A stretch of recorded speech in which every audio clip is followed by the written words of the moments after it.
आज उनकी मीटिंग थी राहुल गांधी जी के साथ गुजरात को लेकर के। हम लोग रास्ते में आते हुए चर्चा कर रहे थे और एक बात पे हम लोगों की सहमति बनी कि देखो भाई, खाली गुजरात में हराने से काम नहीं चलेगा।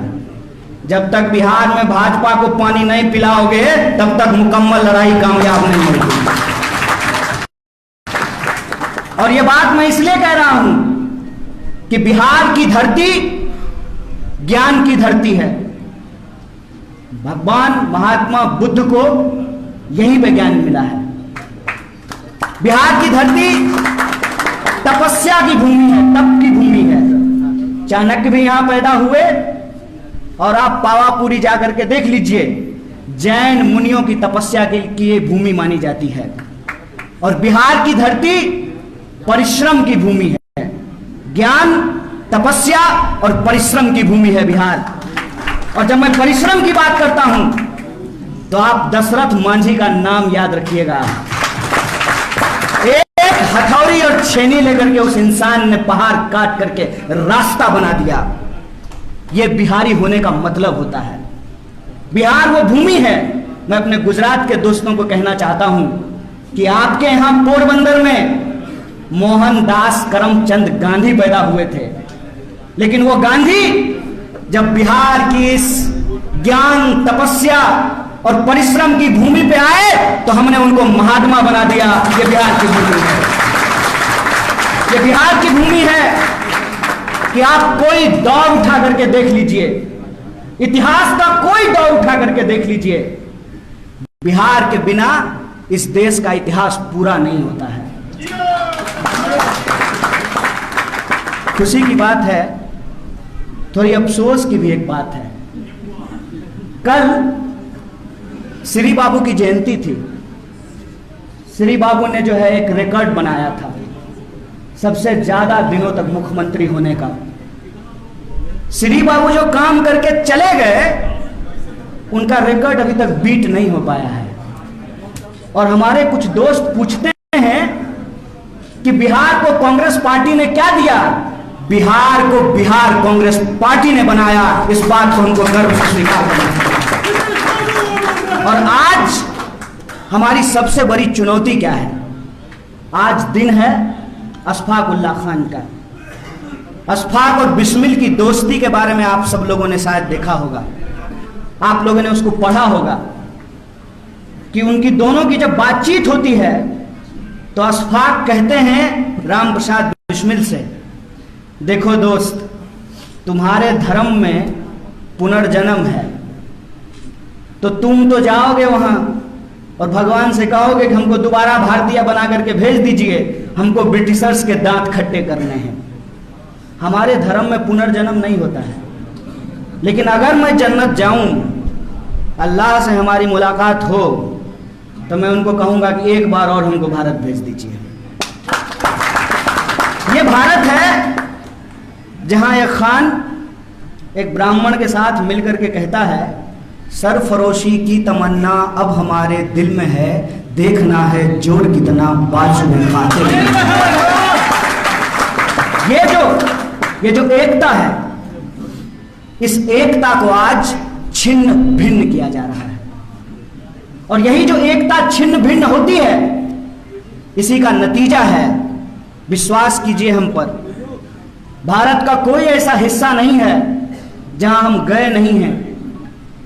एक साथ दोनों बात लोग बोलते हैं, कहते हैं कि बिहार के लोग बड़े परिश्रमी होते हैं। हम हाँ भाई, तुम्हारा गंदगी उठाते हैं, तुम्हारा ठेला चलाते हैं, तुम्हारी फैक्ट्रियों में काम करते हैं, तुम्हारा घर साफ करते हैं, तुम्हारी सड़कें बनाते हैं, तुम्हारी बिल्डिंगें बनाते हैं। गाली तो देते ही हो, जब मौका मिलता है गोली भी मार देते हो। मैं बिहार की इस जनता से यही कहना चाहता हूं कि बिहार के उस इतिहास का पुनर्जागरण हमको करना पड़ेगा। और बिहारी होने का मतलब गाली नहीं, गौरव है। यह हमको पुनर्स्थापित करना होगा। यही हमारी आज की लड़ाई है। कई साथियों ने कहा कि कैसे करेंगे, कैसे होगा ये। तो मैं एक बात उनको कहना चाहता हूं कि जो पार्टी इस देश को आजादी दिलाई है, वो पार्टी ही इस देश की आजादी को बचा भी सकती है। इस बात को अपने दिमाग में डाल लीजिए। इस बात को हम तमाम लोगों को समझ लेना होगा। जात और धर्म के नाम पे समाज का बंटवारा दरअसल इस देश की जो आम आवाम है उनके हक हुकूक को छीनने और मारने की साजिश है। यह बात हमको समझना पड़ेगा। सामाजिक न्याय के साथ साथ हमको सामाजिक एकता की जरूरत है। यह बात हमको अपने दिमाग में डालना पड़ेगा। और बिहार में रहने वाले 12 करोड़ से ज्यादा लोग, चाहे वो तिलक लगाते हो या टोपी पहनते हो, चाहे वो मंदिर जाते हो या मस्जिद जाते हो, चाहे वो खेत में काम करते हो या फैक्ट्रियों में काम करते हो, चाहे वो बिहार में रहते हो या बिहार के बाहर रहते हो, वो तमाम जो बिहार के लोग हैं उनके रोजी रोटी, कपड़ा, मकान, शिक्षा, स्वास्थ्य, सड़क, बिजली, पानी और आत्मसम्मान की लड़ाई कांग्रेस पार्टी लड़ेगी। इसी संकल्प के साथ हम इस मंच पे आप तमाम लोगों के साथ इस परिवार में सम्मिलित हुए हैं। एक साथी ने हमको कहा कैसे कीजिएगा, तो हमने कहा अपने दोनों दोस्तों की तरफ इशारा करके कि देखिए हार्दिक की तरफ, देखिए जिग्नेश की तरफ और देखिए हमारी तरफ। कोई पृष्ठभूमि है, कोई पृष्ठभूमि है, कोई परिवार में ऐसा है जिसका नाम लेकर के हम लोग राजनीति कर सकें? है कोई हमारा इतिहास? हम आपकी तरह एक साधारण इंसान का बच्चा है। हम तीनों का कोई पृष्ठभूमि नहीं है। प्रश्न ये उठता है कि हम कांग्रेस पार्टी में क्यों आए हैं। हम कांग्रेस पार्टी में इसलिए आए हैं कि गर्व के साथ हम आपको इस मंच से खड़ा होकर के बोलते हैं, जिसके जिसके पास बाबूजी का थाती है ना, सब अपने अपने छाती में उसको लपेट लिया है। कोई बांटने के लिए तैयार नहीं है। एकमात्र नेता श्री राहुल गांधी, और ये मेरा व्यक्तिगत अनुभव नहीं है, हमारे जैसे पृष्ठभूमि वाले 2 और आंदोलन से निकले हुए नेता यहां बैठे हुए, उनसे पूछ लीजिएगा। एकमात्र नेता राहुल गांधी जो हाथ बांह फैला करके हम जैसे पृष्ठभूमि वाले लोगों को गले लगाते हैं। इसलिए हम इस पार्टी में आए हैं। हम इसलिए इस पार्टी में आए हैं कि इस पार्टी में वो सहिष्णुता है। इस पार्टी में वो सहिष्णुता है कि आप जय भीम भी बोल सकते हैं और जय सरदार भी बोल सकते हैं। 2 नेता बैठे हुए हैं, जय सरदार भी बोल सकते हैं, जय भीम भी बोल सकते हैं, जय हिंद भी बोल सकते हैं। ये इस पार्टी की खासियत है। सचमुच अगर आप भारत को समझते हैं तो भारत एक ऐसी भूमि है, इसकी संस्कृति ऐसी है कि हम सबको लेकर के चलते हैं। इसीलिए तो कहते हैं कि यह विविधता में एकता वाला देश है। और उस विविधता को अपने आप में अगर कोई समेट करके चल सकता है, वो बगीचा, वो बगिया कोई है तो वो कांग्रेस पार्टी है, जहां हर रंग के फूल खिल सकते हैं। उस गुलदस्ते में हर रंग का फूल खिल सकता है।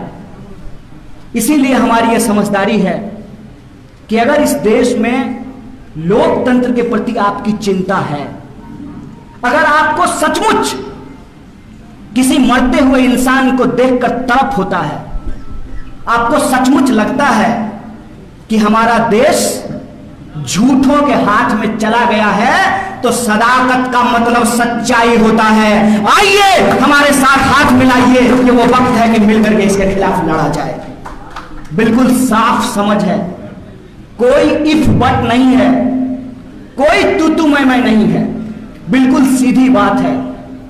जो भाजपा से लड़ना चाहते हैं वो कांग्रेस पार्टी के साथ होंगे, और जो कौन सतली पुताव कना करना चाहते हैं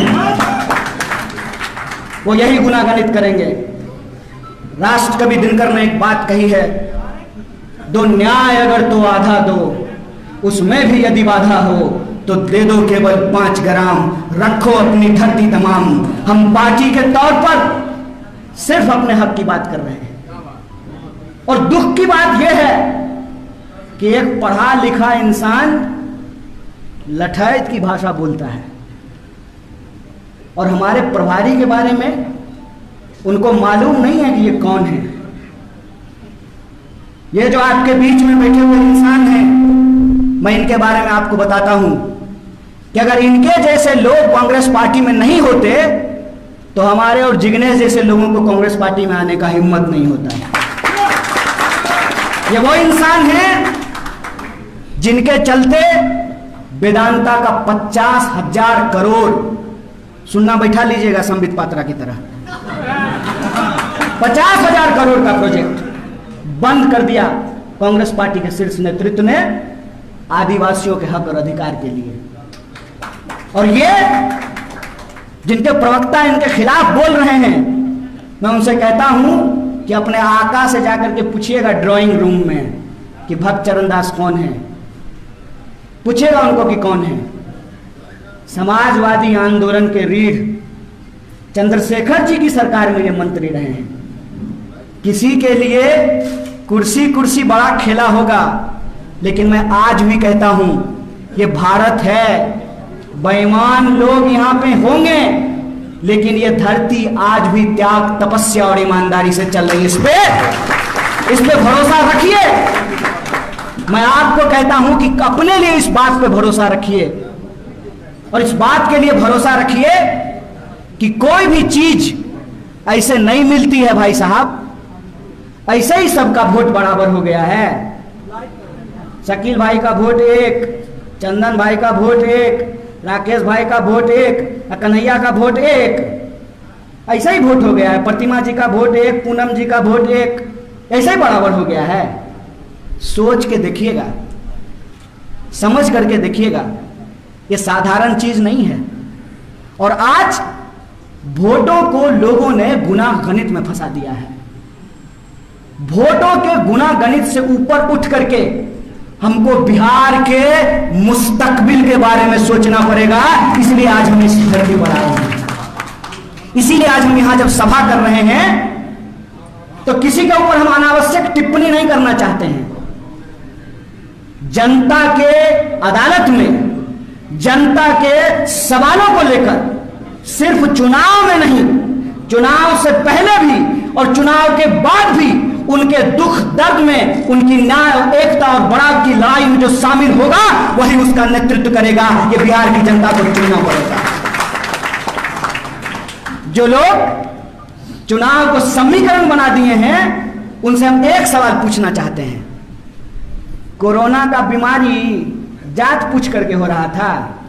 नहीं नहीं नहीं नहीं, ये जो है पंडित जी का लड़का है, इसको को नहीं होते हैं। नहीं नहीं नहीं, ये तो जो है दलित है, इसको हो जाते हैं। जात पूछ करके कोरोना होता है।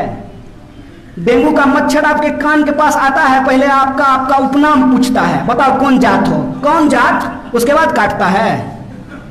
कब तक पूर्वक बनाइएगा जी, कब तक पूर्वक बनाइएगा? कांग्रेस पार्टी नहीं है सत्ता में, बिहार की सत्ता में कांग्रेस पार्टी नहीं है। कांग्रेस पार्टी से जिन लोगों ने सत्ता छीनी थी, बिहार की जनता जब उनके घर पे जाते हैं लोग वोट मांगने के लिए, तो पूछे ना कि बताओ क्या दिए हो हमको 30 साल में। ये सवाल उनसे पूछना चाहिए, नहीं पूछना चाहिए। खाली आत्मसम्मान होता है, खाली आत्मसम्मान होता है। माथा पर टोकरी लेकर के जाएंगे नौकरी करने के लिए, तो मन होगा तो 2 रुपया जो है हमारा श्रम हमको देगा, और मन होगा तो हमको गाली देगा। देखिए कश्मीर में गोली दे रहा है, कौन लेगा इसकी जिम्मेवारी भाई? इलाज कराने के लिए बाहर जाएं, पढ़ने के लिए बाहर जाएं, रोजगार के लिए बाहर जाएं, और वोट देने के लिए, आप वोट लेने के लिए आप हमारे घर में आइएगा। बोलिए इनको झाड़ू मार करके भगाना चाहिए, नहीं भगाना चाहिए? यह सवाल है। इसीलिए मैं बिहार के नौजवानों से खास करके यह अपील करना चाहता हूं कि बिना मतलब के किसी दुविधा में मत रहिए। आमने सामने की लड़ाई छिड़ चुकी है। एक तरफ वो लोग हैं जिन्होंने आजादी के